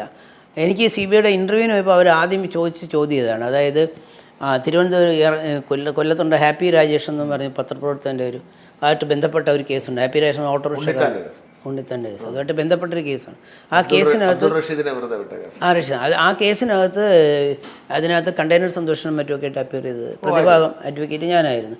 ഇപ്പോഴത്തെ തിരുവനന്തപുരം സെഷൻ ജഡ്ജി ബാലകൃഷ്ണൻ ജഡ്ജിയായിരുന്നു CBIയുടെ ഇന്നത്തെ സ്പെഷ്യൽ ജഡ്ജി. ആ കേസിനകത്ത് എനിക്ക് ട്രയൽ കോർട്ടിൽ നിന്ന് അക്യൂറ്റിൽ വന്നു. വന്നപ്പോഴത്തേക്ക് ഞാൻ അവിടെ ഇൻ്റർവ്യൂവിന് പോയപ്പോൾ ഞാൻ വിചാരിച്ചു ഇവർ CBIയുടെ കാര്യങ്ങളൊക്കെ എന്നെ ചോദിക്കുന്നു. അപ്പോൾ അവരുടെ കയ്യിൽ എൻ്റെ എല്ലാ ബയോഡേറ്റയുണ്ട്. അപ്പോൾ അവരെൻ്റെ അടുത്ത് ആദ്യം ചോദിച്ചത്, നിങ്ങളല്ലേ ഈ ഇംഗ്ലീഷിലാണ് ചോദിച്ചത്, ഹാപ്പി രാജേഷ് കേസിനകത്ത് ഞങ്ങളുടെ കേസിനകത്ത് നിങ്ങളല്ലേ അപ്പിയർ ചെയ്തത്, ഞങ്ങൾ ആ കേസ് അക്യൂറ്റിലായല്ലോ, കേസിനെ പറ്റുമെന്നല്ല എനിക്കറിയേണ്ടത്, നിങ്ങൾ ഞങ്ങളുടെ പ്രോസിക്യൂട്ടർ ആയിരുന്നെങ്കിൽ ആ കേസ് കൺവിക്ഷൻ കൊണ്ടുവരാൻ നിങ്ങൾ എന്ത് ചെയ്യും? അടിപൊളി ക്വസ്റ്റ്യൻ അല്ലേ ഇത്? അതായിരുന്നു അതാണ് അവരെന്നോട് ചോദിച്ച ക്വസ്റ്റ്യൻ. ഫസ്റ്റ് ക്വസ്റ്റ്യൻ അതായിരുന്നു, നിങ്ങൾ ഞങ്ങളുടെ പ്രോസിക്യൂട്ടർ ആണെങ്കിൽ കേസ് കൺവിഷൻ കൊണ്ടുവരാൻ വാട്ട് വിൽ യു ഡു ആണ് ചോദിച്ച ചോദ്യം. ലാവ്ലിൻ കേസിൽ എന്താ ഇങ്ങനെ സംഭവിച്ചുകൊണ്ടിരിക്കുന്നത്? ലാവ്ലിൻ കേസ് ഞാൻ നോക്കാത്ത കേസാണ്. ലാവ്ലിൻ കേസിനകത്ത് എനിക്ക് പ്രതിഭാഗത്തിന് വേണ്ടി I argued the discharge petition. അതിനകത്ത് ലാവ്ലിൻ കേസിൽ 1-ാം പ്രതി എന്ന് പറഞ്ഞാൽ എൻ്റെ ബ്രദറാണ്, മോഹനേന്ദ്രൻ IAS. ബ്രദറാണ്. അല്ലാതെ പിണറായി വിജയനെ രക്ഷിക്കാൻ വേണ്ടി വലിയ ശ്രമം നടക്കുന്നെന്ന് പറയുന്നത് എനിക്കറിയത്തില്ല. എനിക്ക് ആ കേസിൽ വക്കാലത്തില്ല. ആർഗ്യൂഡ് ഫോർ മോഹനേന്ദ്രന് വേണ്ടി ഞാനിവിടെ ട്രയൽ ജഡ്ജിന് മുമ്പേ ആർഗ്യൂ, രഘുസാറിന് മുമ്പ്. രഘുസാറായിരുന്നു CBIയുടെ കേസൊന്നും അന്വേഷിച്ചിട്ടില്ല. എന്തോ ഇല്ല സ്വർണ്ണക്കടത്തിൽ ആ സമയത്തൊന്നും ഇല്ല. സ്വർണ്ണക്കടത്ത് കേസിനകത്തൊന്നും CBIക്ക് ആ സമയത്ത് FIR ഇല്ലല്ലോ. ഇല്ല സാർ. ഇപ്പോൾ കസ്റ്റംസിന്റെ കേസ് ഞാൻ നോക്കുന്നുണ്ട്. സ്വർണ്ണക്കടത്തൊക്കെ ഉണ്ട്. സ്വപ്നയുടെ എല്ലാം പിണറായിക്ക് വേണ്ടി നിൽക്കുമെന്നാണ് പറയുന്നത്. കസ്റ്റംസും CBIയും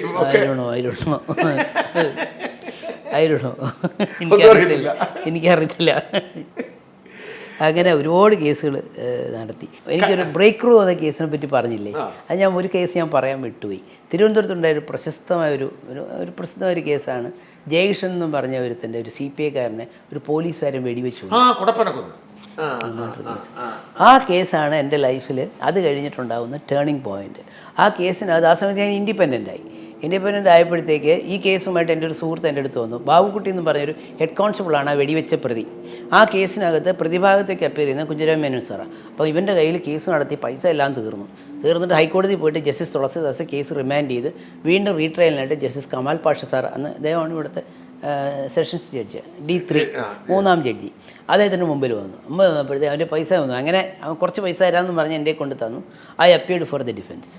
എന്നപ്പം അന്ന് ഞാൻ ഇന്ന പോലെ ഇതുപോലെ ഇത്ര കഷണ്ടി ഒന്നുമല്ല, കുറച്ചുകൂടെയൊക്കെ സുന്ദരനാണ് ഞാൻ വിശ്വസിക്കുന്നു. അപ്പോൾ ആ സമയത്ത് എനിക്കെതിരെ അപ്പിയർ ചെയ്തത് വെങ്ങാനൂർ ചന്ദ്രശേഖരൻ നായർ സാറാണ്, പഴയ അഡീഷണൽ അഡ്വക്കേറ്റ് ജനറലായിരുന്നു. അപ്പോൾ ആ കേസ് വന്നപ്പോഴത്തേക്ക് പാഷ സാർ എൻ്റെ അടുത്ത് ബെഞ്ചിലിരുന്നിട്ട് ചോദിച്ചു, are you appearing four the defence? ഞാൻ പറഞ്ഞു യു ആർ അപ്പിയറിങ് ഓർ ഞാൻ പറഞ്ഞല്ല, ഞാൻ തന്നെയാണ് അപ്പിയർ ചെയ്യുന്നത്. യു ആർ അജിത് കുമാർ അല്ലേ ശാസ്ത്രമംഗലം? അതെ ഞാൻ തന്നെയാണ്. നിങ്ങളെ കേസ് നോക്കിയോ? ഞാൻ കേസ് നോക്കി. ഇതിനകത്ത് ചാർജ് എന്ന് പറയുന്നത് ഒരു പോലീസുകാരൻ അയാൾക്ക് കൊടുത്തിട്ടുള്ള സർവീസ് റൈഫിൾ വെച്ച് ഒരു സിറ്റിസണെ വെടിവെച്ച് കൊന്നു എന്നുള്ളതാണ് കേസ്. വെടിയേറ്റിരിക്കുന്നത് തലയുടെ നെറ്റി ഭാഗത്താണ് വെടിയേറ്റിരിക്കുന്നത്. ഒറ്റ ഷോട്ടേ ഉള്ളൂ. Suppose I find that the shot was without reason, is guilty for murder ആണല്ലോ. നമ്മൾ അതെ, what should be the sentence? It's a case where a policeman is given the gun to protect the citizen. He has used that gun and committed a murder. What should be the sentence? Is it on the rarest of a rare case? അപ്പോൾ ഞാനങ്ങ് അന്തം വിട്ടു. ദൈവം ഇദ്ദേഹം മനസ്സിൽ ഇതാണല്ലോ ചിന്തിച്ചുകൊണ്ടിരിക്കണം ദൈവമേ. ഞാൻ പറഞ്ഞു യെസ് ഐ അഗ്രി. ഞാൻ അങ്ങ് ടെൻഷനായി. അല്ല, ഞാൻ പറഞ്ഞു വേറൊന്നുമില്ല, I have not made up any mind, അങ്ങനെ വിചാരിക്കേണ്ട. If you are conducting that case വളരെ സീരിയസ് ആയിട്ട് ചെയ്യൂ കേട്ടോ എന്ന് പറഞ്ഞു. പക്ഷേ ആ കേസ് അക്വിറ്റലായി. ബാബുക്കുട്ടിയോട് അക്യൂറ്റിലായി. ബാബുക്കുട്ടി അവസാനത്തെ ദിവസം കോടതി നിൽക്കുക. ബാബുക്കുട്ടി ശിക്ഷിക്കുമെന്ന് പറഞ്ഞ് കോടതി കേസ് വിളിച്ച് കോടതി നിൽക്കുക. അപ്പം ബാബുക്കുട്ടി കേസ് വിളിച്ചു, നിങ്ങളെ വെറുതെ വിട്ടിരിക്കുന്നു എന്ന് ജഡ്ജി പറഞ്ഞു. അക്യൂറ്റഡ് എന്ന് പറഞ്ഞു. ഇപ്പോൾ ജയിലാർ പറഞ്ഞു നിങ്ങളെ വെറുതെ വിട്ടിരിക്കുന്നു. അപ്പോൾ ബാബുക്കുട്ടി പിന്നെ ഇങ്ങനെ നിൽക്കുക. അപ്പം സെൻട്രൽ ജയിലിലോട്ടാണല്ലോ പോകണമെന്ന് പറഞ്ഞ് നിൽക്കുക. അപ്പം ജഡ്ജി പറഞ്ഞു അയാൾ വെറുതെ വിട്ടു എന്ന് പറയുന്നു. നിങ്ങളെ വെറുതെ വിട്ടു, നിങ്ങൾക്ക് പോകാം. അതിലെന്താണ് സാർ അതെങ്ങനെയാ? അതിനകത്ത് എനിക്ക് ഗുണമുണ്ടായത് ആ സീൻ മാസ്റ്ററിനകത്ത് ബോംബ് പൊട്ടിയതിൻ്റെ ലക്ഷണങ്ങളുണ്ടായിരുന്നു. അപ്പോൾ അതിനകത്ത് ഉണ്ടായിരുന്നതിനകത്ത് കെമിസ്ട്രി റിപ്പോർട്ടിനകത്ത് potassium chlorite was used. Potassium chlorite എന്ന് പറഞ്ഞാൽ ബോംബ് ഉപയോഗിക്കാൻ വേണ്ടി മാത്രം ഉപയോഗിക്കുന്ന സാധനം. അത് ഭയങ്കര എക്സ്പ്ലോസീവ് പവറുള്ള സാധനം. നമ്മൾ ഫയർ വർക്സിനൊന്നും പൊട്ടാസ്യം ക്ലോറൈറ്റ് അല്ല ഉപയോഗിക്കുക, നൈട്രേറ്റാണ് ഉപയോഗിക്കുക. അപ്പം ഞാൻ അന്ന് വിശ്വാസം നായരാണ് അന്നത്തെ FSLൻ്റെ ആൾ. അന്ന് ഐ തിങ്ക് യെസ് റിട്ടയർഡ്. അങ്ങനെ പിടിച്ച് ഞാൻ ഡിഫൻസ് വിറ്റ്നസ് ആക്കി ഇട്ടിട്ട് ഞാൻ ഈ പൊട്ടാസ്യം ക്ലോറൈറ്റ് ഈ ബോംബുണ്ടാക്കുന്ന രീതിയിൽ കംപ്ലീറ്റ് പറഞ്ഞു. എന്നിട്ട് അവിടെ ആണികളൊക്കെ ഉണ്ടായിരുന്നു. അപ്പോൾ ഞാൻ പറഞ്ഞു എന്തിനാണ് ഈ ആണി ഉപയോഗിക്കുന്നത്, ബോംബുണ്ടാക്കുന്നത്, കുപ്പിച്ചില്ല എന്തിനാണ് ഉപയോഗിക്കുന്നത്? അപ്പോൾ ഇത് മുഴുക്കെ എക്സ്പ്ലോസ് ചെയ്യും. അപ്പോൾ പുള്ളി പറഞ്ഞു ഈ ബോംബ് എടുത്ത് എറിഞ്ഞു കഴിഞ്ഞ് കഴിഞ്ഞാൽ ഇത് 4 ചുറ്റും ഈ ആണികളും ഈ ഇതിനകത്തുള്ള ഈ സ്പ്ലിൻറ്റേഴ്സ് ഉണ്ടല്ലോ, അത് ഭയങ്കര ഫോഴ്സിൽ സ്പ്രെഡ് ആവും. അവിടെയുള്ള എല്ലാവരും മരിച്ചു പോകും. That is why we are using potassium chlorite ഉപയോഗിക്കുന്നതിൻ്റെ പ്രത്യേകത അതാണ്. അപ്പോൾ അങ്ങനെ വരുമ്പോഴത്തേക്ക് മരിക്കും എന്നുള്ള റീസണബിൾ അപ്രൻഷൻ ഒരു പോലീസുകാരൻ ഉണ്ടാകത്തില്ലേ? So therefore is justified. അങ്ങനെ അത് എറിഞ്ഞത് ഇയാളായിരുന്നോ ഈ പറഞ്ഞ? ആ സമയത്ത് അതെ, ആ സ്പോട്ടിൽ നിന്ന് റിക്കവറി ഉണ്ടായിരുന്നു.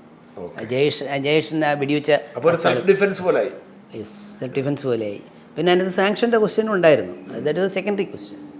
അതുകൊണ്ട് ആ കേസ് എനിക്ക് I got an acquittal from the trial court. അതുമേലെ സർക്കാർ അപ്പീൽ പോയി, അപ്പീലും തള്ളിപ്പോയി, അഡ്മിറ്റ് ചെയ്യാതെ തള്ളിപ്പോയി. ഈ കള്ളിയത്തിന്റെ കേസ് ഏറ്റവും അടുത്ത TNT കള്ളി, I was appearing for the customs. അതൊരു ഭയങ്കര സംഭവമായിരുന്നു. കാരണം അദ്ദേഹമൊക്കെ ജയിലിൽ അത്രയും കാലം കിടക്കുക എന്ന് പറഞ്ഞു, ഓൾമോസ്റ്റ് 52 ഡേയ്സ് അകത്ത് പോയി. അതെ. അപ്പം അങ്ങനൊന്നും നമ്മുടെ നാട്ടിൽ നടക്കാറില്ല. അതിൽ സാറ് അത് കസ്റ്റംസിന് നല്ല സഹകരണം ഉണ്ടായിരുന്നു ഈ കാര്യം. പിന്നെ അതിനകത്ത് ഐ മസ്റ്റ് ടെൽ യു, അതിനകത്ത് മാത്യു ജോളി എന്ന് പറഞ്ഞ കസ്റ്റംസിൻ്റെ ഒരു GST കമ്മീഷണറുണ്ട്.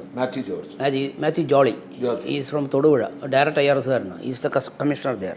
അപ്പോൾ അദ്ദേഹം എന്നെ ഇങ്ങനെ വിളിച്ചിട്ട് പറഞ്ഞു, നിങ്ങൾ ആ കേസിനകത്ത് ബെയിൽ ആപ്ലിക്കേഷൻ വരുമ്പോഴത്തേക്ക് അജിത്തല്ലേ? ഞാൻ പറഞ്ഞു sir I Mathew Jolly, you understand? ഞാൻ പറഞ്ഞു സർ നിങ്ങൾ ആ കേസിനകത്ത് ബെയിൽ ആപ്ലിക്കേഷൻ അപ്പിയർ ചെയ്യണമെന്ന്. ഞാൻ സർ നമുക്കത് അതല്ല, not your junior, I want you to appear personally. ഞാൻ പറഞ്ഞു സർ ഐ വിൽ അപ്പിയർ. അപ്പം സാർ പറഞ്ഞില്ല, ഡെഫിനറ്റ്ലി ഐ വിൽ അപ്പിയർ. അത് കഴിഞ്ഞിട്ട് കൃഷ്ണേന്ദു എന്ന് പറഞ്ഞാൽ അദ്ദേഹത്തിൻ്റെ ഒരു IRS ഓഫീസറുണ്ട്, ജൂനിയർ. പുള്ളി വന്നു, ഫയൽസ് എല്ലാം എന്നെ പഠിപ്പിച്ചു, എന്താണ് GST വയലേഷൻ എന്നുള്ള പടമൊക്കെ വരച്ചു. ഞാൻ പറഞ്ഞു മനസ്സിലാവണമല്ലോ അല്ലേ? അതെ, ഞാൻ പറഞ്ഞു GST വയലേഷൻ എന്നെ പഠിച്ചുകൊണ്ട് കാര്യമില്ല, ജഡ്ജിന് ടപ്പെന്ന് മനസ്സിലാവണം. അപ്പോൾ അവർ വളരെ സിംപ്ലിഫൈഡ് ആയിട്ട് ആ പടം വരച്ചാക്കി ഈ ഫ്രോഡ് എങ്ങനെയാണെന്നുള്ളത് നല്ലപോലെ ചിത്രീകരിച്ച് നൽകണമെന്നൊക്കെ പറയും. ആ രീതിയിൽ ആ ബെയിൽ ആപ്ലിക്കേഷൻ പ്രിപ്പയർ ചെയ്തു. അതിനകത്ത് ഒരിക്കലും ഞാൻ മറന്നു പോകാത്തൊരു സംഭവമാണ്. അതായത് അന്ന് രാവിലെ ഇത് കൃഷ്ണേന്ദു വന്ന് എന്നെ കോടതിയിൽ കൊണ്ടുപോകാനായിട്ട് എന്നെ പിക്കപ്പ് ചെയ്യുന്നു. പിക്കപ്പ് ചെയ്തപ്പോഴത്തേക്ക് കാറിൽ വെച്ച് മാത്യു സാറാണ് കൃഷ്ണേന്ദുവിനെ വിളിച്ചിട്ട് ചോദിച്ചു, എങ്ങനെ പ്രോസിക്യൂട്ടർ ഉണ്ടോ ചോദിക്കുന്നു, കേൾക്കാൻ എനിക്ക്. അപ്പോൾ ഞാൻ ഉണ്ട്, ഞങ്ങൾ കോടതിയിൽ വിടാം, ഞാനിന്ന് വരുന്നില്ല കോടതി, യു ആർ ദെയർ എന്ന് പറയുന്നു. അപ്പോഴെൻ്റെ മനസ്സിൽ അങ്ങനെ വരുന്നില്ല എന്നാലും പറയൂ, പറയേണ്ട കാര്യമില്ല. ഞാനവിടെ ചെന്ന് ബെയിൽ ആപ്ലിക്കേഷൻ ആർഗ്യുമെൻ്റ് ഉണ്ടെങ്കിൽ ഇദ്ദേഹം ബാക്കിലിരിപ്പുണ്ട്. അങ്ങനെ പറഞ്ഞു വരുമോ എന്നറിയാൻ? No, he was so much interested in that case. Okay. He was interested. ഇവരൊന്ന് ബാക്കിലൊന്നും ഇങ്ങനെ ഇരിക്കുക ആർഗ്യുമെൻറ്റ്സ് കേൾക്കാനായിട്ട്.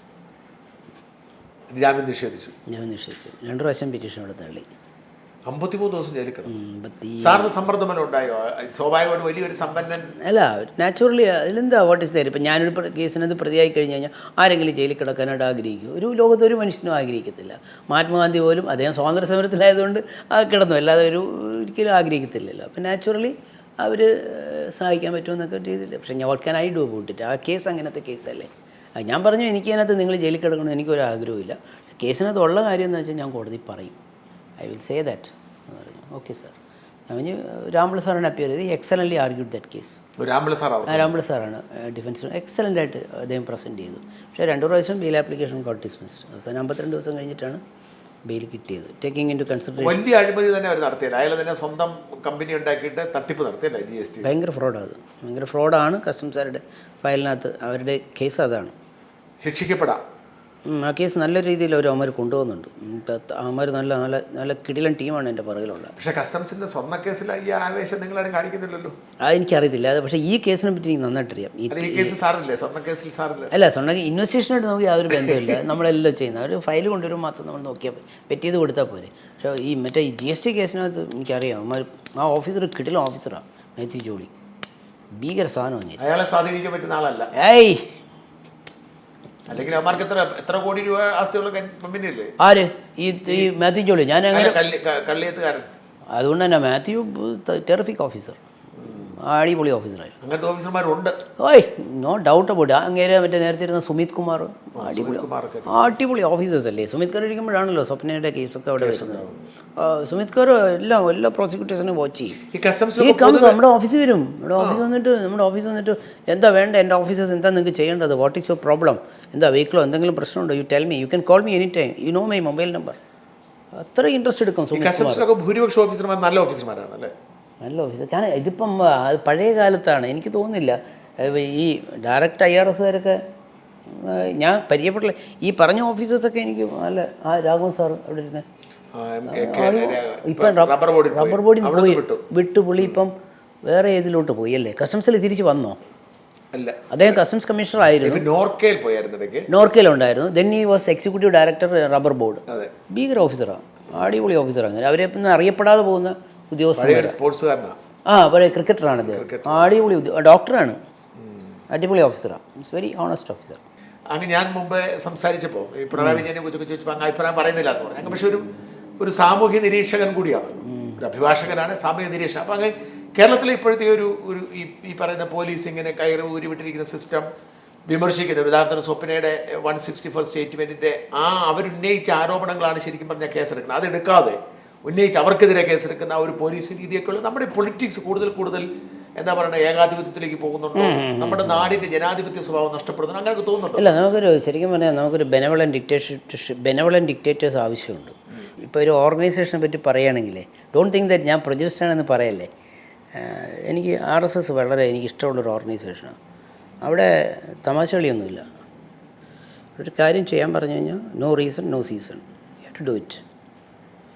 വേറെ കാര്യങ്ങളൊന്നുമില്ല. അങ്ങനെയൊക്കെയുള്ള ക്യാരക്ടേഴ്സ് ഉള്ള ഒരു പവറിൽ വരണം. ഇപ്പോൾ ജനാധിപത്യം ഇല്ലാതെ പോകുന്നില്ല സാറേ. പക്ഷേ ഇപ്പോൾ മോഡിയെ പറ്റി പറഞ്ഞു. മോഡി എത്ര പത്രക്കാരെ കാണുന്നു? ഇല്ല. അത് പക്ഷേ ശരിയാണോ എൻ്റെ ചോദ്യം? ഒരു പത്രക്കാരെ കാണുന്നു. പക്ഷേ ഇപ്പം Modi almost 3 times chief minister ആയിരുന്നു അല്ലേ? 2 times chief minister, 3 times chief minister, second time 2 times prime minister. ഒരു ഇന്ത്യയുടെ ചരിത്രത്തിൽ ആദ്യമായിട്ടാണ് അത്. Can you say that he is corrupt? ഇല്ല. പക്ഷേ ഞാൻ പറഞ്ഞേ, Can you say that he is personally corrupt? ഇല്ല, ഒരിക്കലും അല്ല. ഇല്ല. Can you say that he has got any private interest? Personal interest ഇല്ല. ഉണ്ടാവും. Can you say that അയാളുടെ അമ്മയ്ക്ക് പോലും ആ വീട്ടിനകത്ത് പ്രവേശനമില്ല? Just imagine. എനിക്ക് I refuse to believe that such a man exist in India. എനിക്ക് മനസ്സിലാവുന്നില്ല ആ മനുഷ്യന്. അയാൾ 6 മാസം കൂടുമ്പോഴത്തേക്ക് അയാൾ അമ്മയ്ക്ക് 20,000 രൂപ അയച്ചു കൊടുക്കും. എങ്ങനെയൊക്കെ സാധിക്കുന്നു? How is it possible for him? അങ്ങനെയുള്ള ഒരു തന്നെ ഒരു ഇരുമ്പ് മനുഷ്യനായിരിക്കും. പക്ഷേ അത് ഞാൻ ആയിരിക്കത്തില്ലേ? തീർച്ചയായും ആയിരിക്കണം. അങ്ങനെയുള്ളവർക്ക് മാത്രമേ ചരിത്രം ഉണ്ടാക്കാൻ പറ്റുള്ളൂ. എന്നെപ്പോലെയുള്ള ഒരാൾക്ക് എന്തുകൊണ്ട് ചരിത്രം ഉണ്ടാക്കാൻ പറ്റുന്നില്ല? ബിക്കോസ് ഞാൻ പഞ്ചേന്ദ്രിയങ്ങളാൽ ഓൾവേസ് കെട്ടപ്പെട്ട് ജീവിക്കുന്ന ഒരാളാണ്. ഇതിൻ്റെ അപ്പുറത്തൊക്കെ ആൾക്കാരുണ്ട്. Who is above all these things. അവർക്ക് മാത്രമേ only those persons can make history. അവരിങ്ങനെ അയാൾ is trying to make history. ഞാനൊരു മോഡിയുടെ ഒരു ക്രിട്ടിക്കായിട്ട് ഞാൻ പറയാം, ഹൗ ഈസ് ഇറ്റ് പോസിബിൾ? എങ്ങനെ ഒരു കറപ്ഷൻ ഇല്ലാതെ എങ്ങനെ ഇതിൽ ഇവർക്ക് എന്തെങ്കിലുമൊക്കെ കറപ്ഷൻ വേണം? പാർട്ടിക്ക് താല്പര്യം ഉണ്ടാവില്ല, ബി ജെ പി എന്ന പ്രസ്ഥാനത്തിന് താല്പര്യം ഉണ്ടാവത്തില്ലേ? ബി ജെ പി എന്ന പ്രസ്ഥാനത്തിന് കോർപ്പറേറ്റുകളായിട്ടുള്ള ബന്ധം, അദാനിയൊക്കെ വളർന്നു വന്നെങ്കിൽ അല്ല, അത് ആയിക്കോട്ടെ, അദാനി വന്നുകൊണ്ട് നമുക്ക് നാടിന് നല്ലതല്ലേ? കൂടുതൽ ഓയിൽ ഉണ്ടാവട്ടെ നമുക്ക്. അതാണ് ഇപ്പോൾ ഓയിൽ എക്സ്പ്ലോറേഷന് പോയി. ഇപ്പം 5G സ്പെക്ട്രത്തിന് അവർ 5G സ്പെക്ട്രത്തിന് അവർ ബിഡ് ചെയ്തു. നല്ലതല്ലേ? പണമുള്ളവർ ഈ രാജ്യത്ത് വരണം. നമ്മുടെ ക്യാപിറ്റലിസ്റ്റ് എന്ന് പറഞ്ഞു കഴിഞ്ഞാൽ റോക്ക്ഫെല്ലർ അമേരിക്കയിൽ മാത്രം. എന്തോ ഇതിന്റെയൊക്കെ വിഹിതം ബി ജെ പി കൊണ്ടുപോകുന്നില്ലേ? ഇതിൻ്റെയൊക്കെ വിഹിതം മോഡി കൊണ്ടുപോകുന്നുണ്ടോ? മോദി കൊണ്ടുപോകുന്നില്ല, പേഴ്സണലി കൊണ്ടുപോകുന്നില്ല. I don't think bank account ഉണ്ടോ എന്ന് എനിക്ക് സംശയമുണ്ട്. Is not even having a bank account. എനിക്ക് ഇയാളെ പറ്റി ശരിക്കും ഡീപ്പായിട്ട് പഠിക്കാനുണ്ട് കേട്ടോ, ഈ മനുഷ്യനെ പറ്റി. I really doubt what sort of A character is. എന്തെങ്കിലും ഒരു മോശം പറയാനോ, എന്തെങ്കിലും ഒരാൾക്കൊരു മോശം പറയാൻ നമുക്ക് വേണ്ടേ? ഇതെങ്ങനെ RSS എങ്ങനെ ഇങ്ങനെ ഒരുത്തനെ എങ്ങനെ മോഡൽ ചെയ്തെടുത്തു? How is it possible? ഈ ഓർഗനൈസേഷൻ സാധിക്കുമോ? അങ്ങനെയൊക്കെ പറ്റുമോ ഈ രാജ്യത്ത്? ഇതൊക്കെ ഞാനും നിങ്ങളൊക്കെ നമ്മൾ കണ്ടുകൊണ്ടിരിക്കില്ല ഇതൊക്കെ. അങ്ങനെയുള്ള എത്ര ലീഡേഴ്സിനെ അവർ കൊടുത്തിരിക്കണേ. Just imagine. മോദിക്ക് ഇനി ഒരു ടൈം കൂടെ ഉണ്ടാവോ ഇല്ല, വി ഡോണ്ട് നോ. RSS ഉണ്ടാവുമായിരിക്കും. സംഭവിക്കും ഒരു 5 വർഷം കൂടെ ഉണ്ടാവുമെന്ന് വെച്ചോ. അത് കഴിഞ്ഞാൽ പിന്നെ എനിക്ക് തോന്നുന്നു ultimately India will see that RSS agenda is implemented today or tomorrow. ഞാൻ മരിക്കുന്നതിന് മുമ്പ് ചിലപ്പോൾ എനിക്കത് കാണാനായിട്ട്. എന്ത് സംഭവിക്കും? RSSൻ്റെ അജണ്ട ഉണ്ടല്ലോ, ഒരു പൊളിറ്റിക്കൽ അജണ്ട, ഒരു ഇന്ത്യയെ പറ്റി, ഭാരതത്തിനെ പറ്റി ദേവാൻ അജണ്ട. ഞാൻ മരിക്കുന്നതിന് മുമ്പ് ദാറ്റ് വിൽ ഹാപ്പൻ. ഹിന്ദുത്വ രാഷ്ട്രം അതാണ് ഉദ്ദേശിച്ചത്. It's not that. ഹിന്ദുത്വം എന്ന് പറയുമ്പോഴത്തേക്കും നമുക്ക് അതിനൊരു കമ്മ്യൂണൽ കളർ കൊടുക്കുന്ന. ഹിന്ദു എന്ന് പറയുന്നത് അതല്ല. That they have an agenda that will be implemented in India. എന്താ ഈ agenda? Very prosperous India, very prosperous, powerful, wealthy India. ഒരു അമേരിക്കക്കാരനെ എനിക്ക് പേടിക്കേണ്ട കാര്യമില്ല. നിൻ്റെ കമ്പ്യൂട്ടർ ഉണ്ടോ? അതിനെക്കാട്ടി 5 times കമ്പ്യൂട്ടർ എൻ്റെ കയ്യിലുണ്ട്. Are you in 5G? I M on 7G. You are going in which train? 900 kilometers per hour. I am going in a train which is 1,200 kilometers per hour. എങ്ങനെ സാധ്യമാവും? എന്തോ അമേരിക്കയ്ക്കും നമുക്കുള്ള man power ഇപ്പം തന്നെ നമ്മുടെ ആർമിയിലുണ്ടായ changes. Why nobody is attacking us? Why nobody നമ്മൾ പാകിസ്ഥാൻ്റെ അകത്ത് കയറി കാച്ചിയില്ലേ അവനെ? അവൻ്റെ വീട്ടിൽ കയറി ചെയ്ത പണിയില്ലേ? എന്താ അവൻ ധൈര്യപ്പെടാത്ത നമ്മളെ അറ്റാക്ക് ചെയ്യാൻ? Just tell me. We are powerful. എവിടെയാണോ അധികാരമുള്ളത്, എവിടെയാണോ ശക്തിയുള്ളത്, അവിടെ ആൾക്കാർ തൊടുകയല്ല. എന്തായിരിക്കും പിന്നെ RSSന്റെ അജണ്ട? എന്തോ RSSന്റെ agenda agenda they have an agenda. ഇന്ത്യയുടെ ഭരണഘടന അഖണ്ഡതയാണ്. ദാറ്റ്സ് ദി അഖണ്ഡത of this country. And this country will be free of corruption. This country എവിടെ ഹ്യൂമൻ ബീങ്സിനെ കാട്ടി കൂടുതൽ വാല്യൂസ്, ഹിന്ദു വാല്യൂസ് അല്ല, സത്യം, ധർമ്മം, ഇത്തരത്തിലുള്ള വാല്യൂസിന് ഭയങ്കരമായ ഗുണം ഉണ്ടാകുന്ന ഒരു രാജ്യമായി മാറും. ഭരണഘടന മാറ്റി എഴുതുകയൊക്കെ സാധ്യതയുണ്ടോ? I am personally of the view that the constitution should be changed and we must go for a presidential system of government. എന്താണ് ഇപ്പോഴത്തെ ഇതിന് കുഴപ്പം? ഒരുപാട് ആൾക്കാരില്ലേ, എത്ര പേര്. Why America is so good and so America ഇപ്പം ഇന്നലെ തന്നെ മറ്റൊന്ന് തട്ടി, സവാഹരിയെ തട്ടി. Who took that decision? The president of America. എന്തോ because Modi is the prime minister, otherwise no. അങ്ങനെയുള്ള ആൾ ഇപ്പം മറ്റേ ലവനെ തട്ടി. Who is that? മറ്റേ ഇവൻ്റെ വാപ്പ ഒരാളുണ്ടായിരുന്നല്ലോ, ബിൻ ലാദനെ കാച്ചി. എന്തൊരു ബ്യൂട്ടിഫുൾ. ഇപ്പം തട്ടിയ സാധനമില്ലേ? ഇപ്പം തട്ടിയ സാധനം മറ്റേ അല്ല, അത് ആ മിസൈലില്ല, ഡ്രോണ്. ആ ഡ്രോൺ അടുത്ത് വന്നിട്ട്, suppose I am the target, അപ്പോൾ എൻ്റെ അടുത്തിരിക്കുകയാണ്, nothing will happen to you. അദ്ദേഹത്തിൻ്റെ വീട്ടിൽ ആർക്കും സംഭവിച്ചില്ല. എൻ്റെ അടുത്ത് വന്നിട്ട് ഇവൻ്റെ വിങ്സ് അങ്ങ് ഓപ്പൺ ആവും, ബ്ലേഡ്സ് ഒക്കെ ഓപ്പൺ ആവും. എന്നിട്ട് I will be shedded to pieces. ഈ പേപ്പർ ഇങ്ങനെ 16 നമ്മൾ കീറിക്കളയില്ലേ, അതുപോലെ തന്നെ കീറിയും കളയും. So therefore you will not get the body back. Super operation അല്ലേ ഇത്? എന്നാ ഓപ്പറേഷൻ അത്? ഞാൻ ചോദിക്കുന്നത്, എൻ്റെ രാജ്യം അങ്ങനെ ആവണം. അപ്പോൾ അങ്ങ് പറയുന്നത് ഫെഡറൽ സിസ്റ്റമാണ് നല്ലതെന്നാണോ? അമേരിക്കൻ സിസ്റ്റം കൊള്ളാം. ആ സിസ്റ്റത്തിലേക്ക് ഇന്ത്യ മാറിയേക്കും. We must go for a president system of government. അത് വരും. ഭരണഘടന മാറ്റും. ഭരണഘടന മാറണേ, ഒരുപാട് കാര്യങ്ങൾ മാറണം. ഇല്ല, ഇത് ഒരുപാട് ആവശ്യമില്ലാത്ത people are not treated equally. ഭരണഘടനയിൽ തന്നെ ഒരുപാട് ഇൻഇക്വാളിറ്റീസ് ഉണ്ട്. മെജോറിറ്റി, മൈനോറിറ്റി, അതൊന്നും ലോളർ equal. I am sitting, you are sitting in that chair, I am sitting in the, you are a Christian, I am a Hindu. What is it? നമ്മളെല്ലാം മനുഷ്യരല്ലേ? നിങ്ങൾ മനുഷ്യരാണ്, ഞാനും മനുഷ്യരാണ്. അങ്ങനെ തോന്നൽ RSS ഉണ്ടാവുമോ എന്ന് എൻ്റെ ചോദ്യം. അതാണ് അത് RSS മാത്രമേ അത് ചിന്താഗതി ഉള്ളൂ. ആണോ? RSS ഹിന്ദു കൺസിഡർ അല്ല, അവർ കൺസിഡർ ചെയ്യുന്നത് ഇവിടെ ജീവിക്കുന്ന എല്ലാവരും ഒരു കൊടക്കീഴിലാണ്. It's what they feel. പക്ഷെ അവരുടെ അജണ്ട ഹിന്ദുത്വം അല്ലേ? അത് യു കോൾ ഇറ്റ് ആസ് ഹിന്ദുത്വം, അങ്ങനെയല്ല. അത് മുസ്ലിം ആയിട്ടുള്ളവരും ഹിന്ദു ആയിട്ടുള്ളവരും എല്ലാവരും ഒരു കൊടക്കീഴിലാണ്. They are all under an umbrella. Let people call it ഹിന്ദുത്വം ആണെന്നോ, ലെറ്റ് പീപ്പിൾ കോൾ, അതിനെന്താ തെറ്റ്? അത് അവർ വിളിച്ചോട്ടെ. ഇപ്പം നിങ്ങൾ പറയും ഞാൻ പാൻറ്റും ഷർട്ടുമായിട്ടിരിക്കുന്നത്, അദ്ദേഹം പറയും ഈ ഇട്ടിരിക്കുന്ന പാൻറ്റ് ബാരിസ്റ്റർ പാൻറ്റാണ്. Let him say what is there. ഞാനൊരു വസ്ത്രം ധരിച്ചിരുന്നാൽ പോരെ. അങ്ങ് പറയുന്നത് ഇന്ത്യ ഈ സിസ്റ്റത്തിലേക്കൊക്കെ മാറി മാറി വലിയ ലോകത്തെ ഏറ്റവും ശക്തമായ രാജ്യമായി മാറുമെന്ന് പറയും. മാറും. ഞാൻ മരിക്കുന്നതിന് മുമ്പ് ചിലപ്പോൾ അയക്കും. അത്ര വേഗത്തിൽ? ഭയങ്കര സംഭവം. നമ്മുടെ നമ്മുടെ എക്കണോമിക് പോളിസീസൊക്കെ അടിപൊളി പോളിസീസാണ്.